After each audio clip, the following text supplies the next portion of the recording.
Muscle tissue development കുറയാം. അത് കുട്ടികളിൽ മാത്രമല്ല, അണ്ടർ വെയിറ്റ് ആയിട്ടുള്ള ആൾക്കാരിലും ഈ ഒരു ഇഷ്യൂ ഉണ്ടാവും. സോ അണ്ടർ വെയിറ്റ് ഉള്ള ആൾക്കാരെ ശ്രദ്ധിച്ചു കഴിഞ്ഞാൽ മനസ്സിലാവും, അല്ലെങ്കിൽ ഈവൻ ഓവർ വെയിറ്റ് ഉള്ളവരെ ആണെങ്കിലും അവരുടെ ഉറക്കം പാറ്റേൺ മാക്സിമം ഡിസ്റ്റർബ് ആയിരിക്കും. ആക്സിഡൻസ് ഒക്കെ പലപ്പോഴും സംഭവിക്കുന്നത് ഈ ഒരു കാരണം ഉണ്ടാവും. പ്രത്യേകിച്ച് നൈറ്റ് ടൈമിലോ ഏർലി മോർണിംഗോ ഉള്ള ആക്സിഡന്റുകൾ ഈ ഒരു അവസ്ഥ ഉണ്ടാവാം. ഒന്ന് ചിന്തിച്ചു നോക്കൂ, രാത്രിയിൽ മുഴുവനും വേദനയായിരുന്നു, എന്നാൽ രാവിലെ ആകുമ്പോഴേക്കും വേദന കുറഞ്ഞു എന്ന് പറയുന്ന ആൾക്കാരിലെ പറയാം. ഈ ഒരു കോർട്ടിസോളിന്റെ എഫക്റ്റ് ആണ് പെയിൻ കുറക്കുന്നത്. രാവിലെ എഴുന്നേൽക്കുമ്പോൾ നല്ല വേദനയായിരുന്നു, പിന്നെ അതങ്ങ് പോയി. ഓക്കെ, ശേഷവും നമുക്ക് ഈ സ്ലീപ്പ് സൈക്കിൾ കംപ്ലീറ്റ് ആവില്ല. അതുകൊണ്ട് തന്നെ പിന്നീട് അടുത്ത ദിവസവും നമുക്ക് അതിന്റെ ഉറക്കച്ചടവുണ്ടാവും. സൈഡ് സ്ലീപ്പിംഗ്, സ്നോറിങ്ങും, ഹേർട്ട് ബേൺ ഇഷ്യൂസ്, ഗ്യാസ്ട്രിക് ആയിട്ടുള്ള ചില ഇഷ്യൂസും ഒക്കെ കുറക്കുന്നുണ്ടാവും. അതുപോലെ തന്നെ ബാക്ക് പെയിനും കുറക്കുന്നുണ്ടാവും. നമ്മുടെ നെക്കുമായിട്ട് ബന്ധപ്പെട്ടുള്ള പെയിൻ കുറയാൻ വേണ്ടിയിട്ട്, നേസൽ കഞ്ചഷൻ കുറയാൻ വേണ്ടിയിട്ടും ഒക്കെ ഏറ്റവും നല്ലത് ബാക്ക് സ്ലീപ്പിംഗ് ആണ്. മോശം ഉറക്കത്തിന് രോഗം ഉണ്ടാക്കാനുള്ള കഴിവുണ്ടെങ്കിൽ നല്ല ഉറക്കത്തിന് രോഗം മാറ്റാനുള്ള കഴിവുണ്ട്.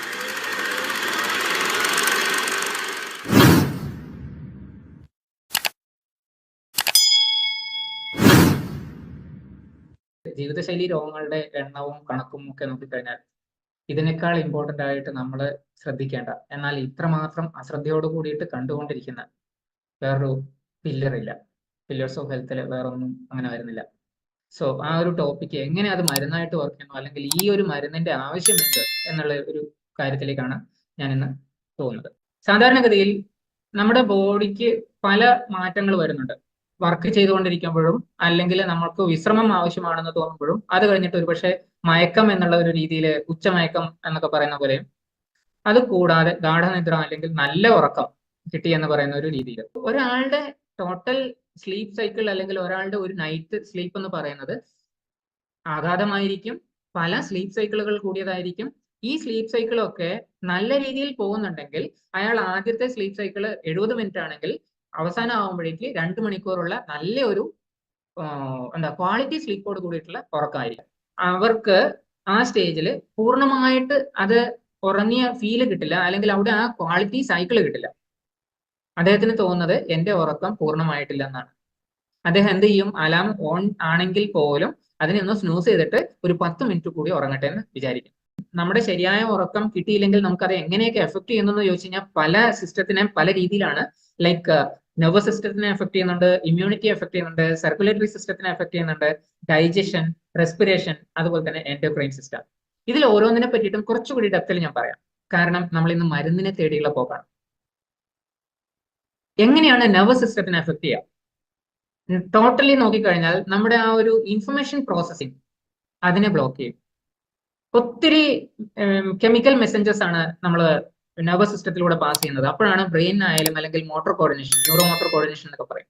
എന്ന് വെച്ച് കഴിഞ്ഞാൽ നമ്മുടെ കൈകാലുകളുടെ ചലനം പോലും അതിനെ അനുസരിച്ചാണ് ഉണ്ടാവുക, ബ്രെയിനിന്റെ ആക്ടിവിറ്റിക്ക്. ഇതിനൊക്കെ വേണ്ടിയിട്ടുള്ള ഇൻഫർമേഷൻ പ്രോസസ്സിംഗ് സ്ലോ ഡൗൺ ചെയ്യും. അതുകൊണ്ട് എന്താ സംഭവിക്കുന്നത്, ചിലപ്പോഴൊക്കെ നമ്മൾ ഉദ്ദേശിക്കുന്നുണ്ടാവും അങ്ങനെ ചെയ്യാൻ വേണ്ടിയിട്ട്, പക്ഷെ ആ മെസ്സേജസ് കംപ്ലീറ്റ് ആവാത്തത് കൊണ്ട്, അല്ലെങ്കിൽ കംപ്ലീറ്റ്ലി പാസ് ആവാത്തത് കൊണ്ട് ആ ഒരു കോർഡിനേഷൻ ചിലപ്പോൾ ഉണ്ടാവണമെന്നില്ല, ലോ കോർഡിനേഷൻ. ഓക്കെ, ആക്സിഡൻസ് ഒക്കെ പലപ്പോഴും സംഭവിക്കുന്നത് ഈ ഒരു കാരണം ഉണ്ടാവും. പ്രത്യേകിച്ച് നൈറ്റ് ടൈമിലോ ഏർലി മോർണിംഗോ ഉള്ള ആക്സിഡന്റുകൾ ഈ ഒരു അവസ്ഥ ഉണ്ടാവാം. New neural pathways are not form.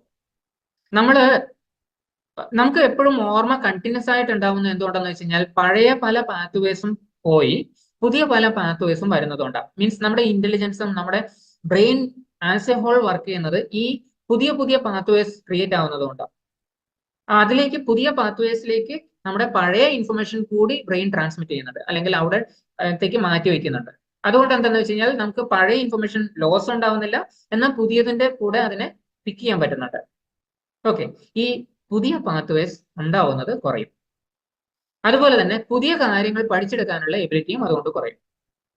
Mental abilities, emotional imbalance, അതുപോലെ തന്നെ ലോ ക്രിയേറ്റിവിറ്റി, ഇങ്ങനെയുള്ള കാര്യങ്ങളൊക്കെ സംഭവിക്കുന്നത് ഈ ഒരു ഉറക്കവുമായിട്ട് ബന്ധപ്പെട്ടിട്ടുണ്ട്.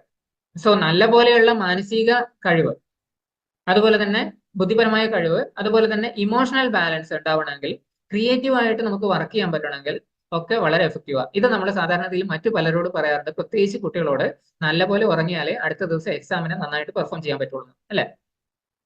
രണ്ടാമത്തേത് ഇമ്മ്യൂൺ സിസ്റ്റത്തിനെ പറ്റിയിട്ടാണ്. ഇമ്മ്യൂൺ സിസ്റ്റമായിട്ട് ഇതിന് ബന്ധമുണ്ടോ? തീർച്ചയായിട്ടും ഉണ്ട്. പല കുട്ടികളിലും രാത്രിയിലാണ് പനി കൂടുതൽ. എന്താ കാരണം? രാവിലെ ആകുമ്പോൾ വലിയ പ്രശ്നമില്ല, ആക്ച്വലി ഇതിന് രണ്ട് റീസൺസ് ഉണ്ട്. ഹോർമോണുമായിട്ട് ബന്ധപ്പെട്ടിട്ട് വരുന്നുണ്ട്, അതുപോലെ തന്നെ immune system as a whole അത് അവിടെ ബ്ലോക്ക് ആവുന്നുണ്ട്. പല ഫോറിൻ ബോഡീസിനെയും, ബാക്ടീരിയ, ഫംഗസ് അതുപോലെയുള്ള പല ഫോറിൻ ബോഡീസിനെയും റെസിസ്റ്റ് ചെയ്യാനുള്ള കഴിവ് ഓട്ടോമാറ്റിക്കലി കുറയും. ഈ കുറയുന്നതിന്റെ ഒരു സിംറ്റം ആണ് ശരിക്കും പറഞ്ഞു കഴിഞ്ഞാൽ പനി എന്ന് പറയുന്നത്, അല്ലെ? അതുപോലെ തന്നെ റിക്കവറി ടൈം കൂടും. ഉറക്കം ശരിയായി കിട്ടാത്ത ആൾക്കാരിൽ, അതാണ് ഓൾഡ് ഏജ് അല്ലെങ്കിൽ ഒരു 50 വയസ്സിന് ശേഷം പല ആൾക്കാരിലും റിക്കവറി ടൈം, പനി ചെറിയ പനി തന്നെയാണ് വന്നത്, കഴിഞ്ഞ വർഷം വന്നിരുന്ന പോലെ ഉള്ളൂ, പക്ഷെ ഇപ്പോഴെന്താന്ന് വെച്ച് കഴിഞ്ഞാൽ ഉറക്കത്തിന്റെയും കൂടി പ്രശ്നം വന്നതുകൊണ്ട് ഓട്ടോമാറ്റിക്കലി കൂടുതൽ സമയം എടുക്കുന്നുണ്ട് പനി മാറാൻ, അല്ലെങ്കിൽ കൂടിയ ഡോസുള്ള മരുന്ന് കഴിക്കേണ്ടി വരുന്നുണ്ട്. റിസൾട്ട്സ് ലോങ് ടേമിൽ ഇമ്മ്യൂണിറ്റി റിലേറ്റഡ് പ്രോബ്ലംസ് വന്നു കഴിഞ്ഞാൽ ഓട്ടോ ഇമ്മ്യൂൺ ഡിസീസിലേക്ക് പോകുന്നുണ്ടാവും, ബട്ട് അതൊരു സിംഗിൾ മോസ്റ്റ് ഫാക്ടർ അല്ല. സോ അതുകൊണ്ട് ഞാനത് എഴുതിയില്ല. ബട്ട് ഹാർട്ട് അറ്റാക്ക്, ഡയബറ്റീസ് അല്ലെങ്കിൽ ഇതുപോലെയുള്ള മറ്റ് പ്രോബ്ലംസിന് തീർച്ചയായിട്ടും ഇതൊരു കാരണമാകുന്നുണ്ട്. റെസ്പിറേറ്ററി സിസ്റ്റം, ശ്വാസകോശമായിട്ട് ബന്ധപ്പെട്ടിട്ട് ഒരുപാട് കാര്യങ്ങൾ പറയാനുണ്ട്, ബട്ട് ശ്വാസകോശത്തിന്റെ ഇമ്മ്യൂണിറ്റി റിലേറ്റഡ് ആയിട്ടുള്ള മെയിൻ പ്രശ്നങ്ങളാണ് നമുക്ക് ആദ്യം മനസ്സിലാവുക.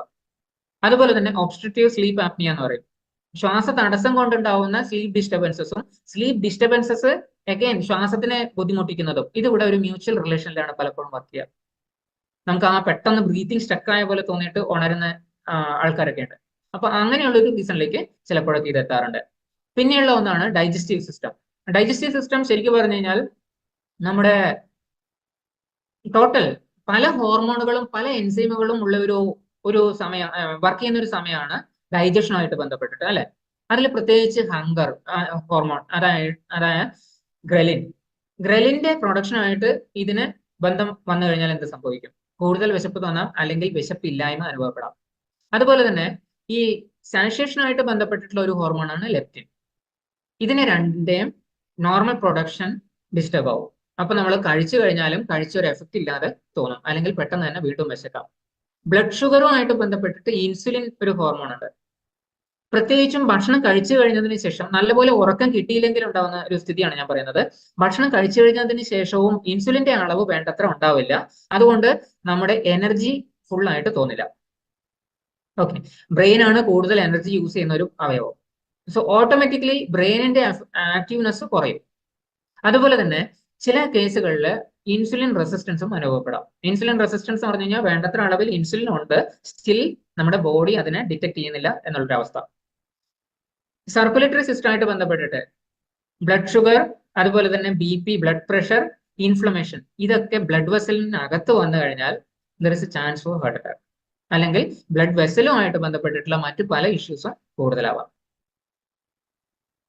എൻഡോക്രൈൻ സിസ്റ്റം എന്ന് പറഞ്ഞു കഴിഞ്ഞാൽ നമ്മുടെ ഹോർമോൺ പ്രൊഡക്ഷനുമായിട്ട് ബന്ധപ്പെട്ടിട്ട് ഉള്ള ഒരു സിസ്റ്റമാണ്. എൻഡോക്രൈൻ്റെ ഒരു പ്രത്യേകത എന്താണെന്ന് വെച്ച് കഴിഞ്ഞാൽ ഇത് റിസപ്റ്റർ അല്ലെങ്കിൽ ലോക്ക് ആൻഡ് കീ മെക്കാനിസത്തിലാണ് വർക്ക് ചെയ്യുന്നത്. അതുപോലെ തന്നെ ഈ ഒരു ഹോർമോൺ പ്രൊഡ്യൂസ് ചെയ്യുന്നത് മറ്റു പല ഹോർമോണുകളുടെയും ആക്റ്റീവ്നെസ്സിനെ കൂട്ടാൻ വേണ്ടിയിട്ടോ അല്ലെങ്കിൽ അതിന്റെ പ്രൊഡക്ഷനെ കൂട്ടാൻ വേണ്ടിയിട്ടാണ്. സോ ഏത് ഹോർമോൺ ആണോ അവിടെ എഫക്റ്റ് ആവുന്നത് അതുമായിട്ട് ബന്ധപ്പെട്ടിട്ടുള്ള പല റിസപ്റ്റേഴ്സും അവിടെ ബ്ലോക്ക് ആവും, അല്ലെങ്കിൽ അതിന്റെ ശരിയായ ഫംഗ്ഷനിങ് നടക്കില്ല. സോ ഹോർമോൺ പ്രൊഡക്ഷനെ, പ്രത്യേകിച്ച് കുട്ടികളിലുള്ള ഗ്രോത്ത് ഹോർമോണിനെ എഫക്ട് ചെയ്ത് കഴിഞ്ഞാൽ മസിൽ ടിഷ്യൂ ഡെവലപ്മെന്റ് കുറയാം. അത് കുട്ടികളിൽ മാത്രമല്ല, അണ്ടർ വെയിറ്റ് ആയിട്ടുള്ള ആൾക്കാരിലും ഈ ഒരു ഇഷ്യൂ ഉണ്ടാവും. സോ അണ്ടർ വെയിറ്റ് ഉള്ള ആൾക്കാരെ ശ്രദ്ധിച്ചു കഴിഞ്ഞാൽ മനസ്സിലാവും, അല്ലെങ്കിൽ ഈവൻ ഓവർ വെയിറ്റ് ഉള്ളവരെ ആണെങ്കിലും അവരുടെ ഉറക്കം പാറ്റേൺ മാക്സിമം ഡിസ്റ്റർബ് ആയിരിക്കും. മേ ബി നൈറ്റ് ഷിഫ്റ്റിൽ വർക്ക് ചെയ്യുന്നതുകൊണ്ടാവാം, ഇഷ്യൂസ് എന്തോ ആയിക്കോട്ടെ, അല്ലെങ്കിൽ നൈറ്റില് പഠിച്ചുകൊണ്ടിരുന്ന സമയത്താണ് അവർക്ക് ആ ഒരു പ്രോബ്ലം തുടങ്ങിയത്, പിന്നീട് അത് മാറുന്നില്ല എന്നുള്ള അവസ്ഥയിലേക്ക് എത്താം. ഇങ്ങനെയുള്ള കാര്യങ്ങളിൽ പ്രത്യേകിച്ച് ചില ഹോർമോൺസ് എടുത്തു പറയുന്നുണ്ടെങ്കിൽ, ടെസ്റ്റോസ്റ്ററോൺ എന്ന് പറയുന്ന ഒരു ഹോർമോണിന്റെ അളവ് വേണ്ടത്ര രീതിയിലും ക്വാളിറ്റിയിലും വരണമെങ്കിൽ മോസ്റ്റ്ലി ഒരു 3 മണിക്കൂറെങ്കിലും അൺഡിസ്റ്റർബ്ഡ് സ്ലീപ്പ് വേണമെന്നാണ് പറയുന്നത്. ഇത് പലപ്പോഴും ഇൻഫെർട്ടിലിറ്റി ആയിട്ട് ബന്ധപ്പെട്ടിട്ടുള്ള ആൾക്കാരെ കണ്ടു കഴിഞ്ഞാൽ നമുക്ക് അറിയാൻ പറ്റും, അവരുടെ ഉറക്ക പാറ്റേൺ ഒന്ന് ചോദിച്ചാൽ മതി.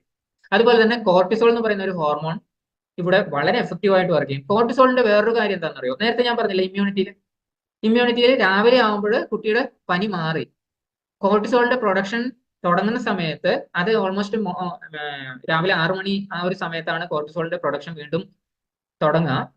ആ ഒരു കോർട്ടിസോൾ കൂടുതൽ വരുമ്പോൾ ഓട്ടോമാറ്റിക്കലി ഇമ്മ്യൂണിറ്റിയുടെ സപ്രഷനും ഉണ്ടാവുകയാണ് ചെയ്യുന്നത്.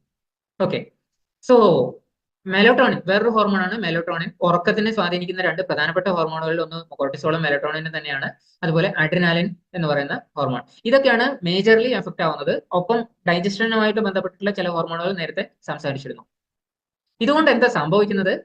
ഒബിസിറ്റിയും മെറ്റബോളിക് റിലേറ്റഡ് ആയിട്ടുള്ള ഡിസോർഡേഴ്സും like diabetes, heart related problems including fatty liver പോലെയുള്ള പ്രശ്നങ്ങൾ, തൈറോയിഡ് റിലേറ്റഡ് ആയിട്ടുള്ള പ്രശ്നങ്ങൾ, അല്ലെങ്കിൽ PCOS പോലെയുള്ള പ്രശ്നങ്ങൾ, ഇതൊക്കെ ഈ ഒരു എൻഡോക്രൈൻ സിസ്റ്റമായിട്ട് ബന്ധപ്പെട്ടിട്ട് നമ്മുടെ ശരീരത്തിനെ എഫക്ട് ചെയ്യും. ലാക്ടേഷനും മെനോപോസ് റിലേറ്റഡ് ആയിട്ടുള്ള പ്രശ്നങ്ങളും ഉള്ളവരിലും ഉറക്കം ഡിസ്റ്റർബ് ആവും.